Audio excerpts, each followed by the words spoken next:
તારીખ 19 ડિસેમ્બર 2018, સમય સાંજે 6 કલાક, સ્થળ 90 ફીટ રોડ, સાકીનાકા. મુંબઈના સાકીનાકામાં રહેતા આ બાળકને જુઓ. તે 19 ડિસેમ્બરે સાંજે પોતાના ઘરેથી નીકળ્યો. છેલ્લે 90 ફીટ રોડ પર તે દેખાયો હતો. ત્યારબાદ તેની કોઈ ભાળ મળી નહીં.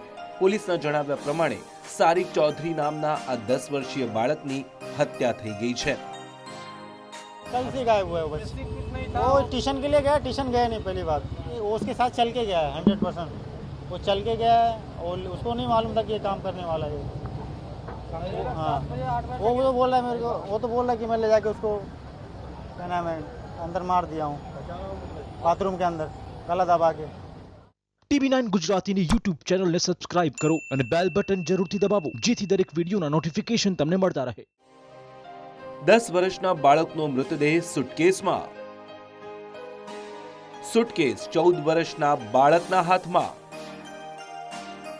બાળકે કરી બાળકની હત્યા.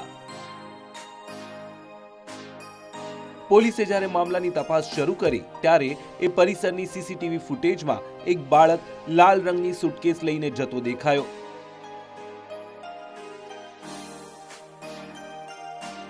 પોલીસને એ બાળક પર શંકા ગઈ. તેમણે બાળકને તાબામાં લીધો અને પૂછતાછ કરી તો થયો ચોંકાવનારો ખુલાસો. 2 દિવસ પહેલા સારિક ચૌધરી ગુમ થયો હતો. સારિકનો મૃતદેહ સાકીનાકાની ગટરમાંથી મળી આવ્યો. કિડનેપરને બાળકના પિતા પાસેથી 5 લાખ રૂપિયા માંગ્યા હતા. 5 લાખની ખંડણી ન મળતા બાળકની હત્યા કરવામાં આવી હતી. 14 વર્ષના બાળકના હાથમાં સુટકેસ હોવાની સીસીટીવી તસવીરો સામે આવી અને પોલીસે આ 14 વર્ષના બાળકની ધરપકડ કરી. सदर मुलांना विचारपूस केल्यानंतर अशी माहिती मिळाली की एका मुलाने ह्या जो मयत मुलगा आहे त्याचा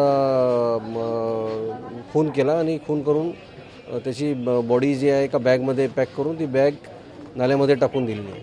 सदर तपासामध्ये ज्यावेळेस ही माहिती उघड झालेली आहे, कालपासून बॅग शोधण्याचं हे चालू होतं. आज बॅग मिळालेली आहे नाल्यामध्ये आणि ते बॅगमधील बॉडी ही પોસ્ટમોર્ટમ કરીને પાઠવण्यात આલેલી છે.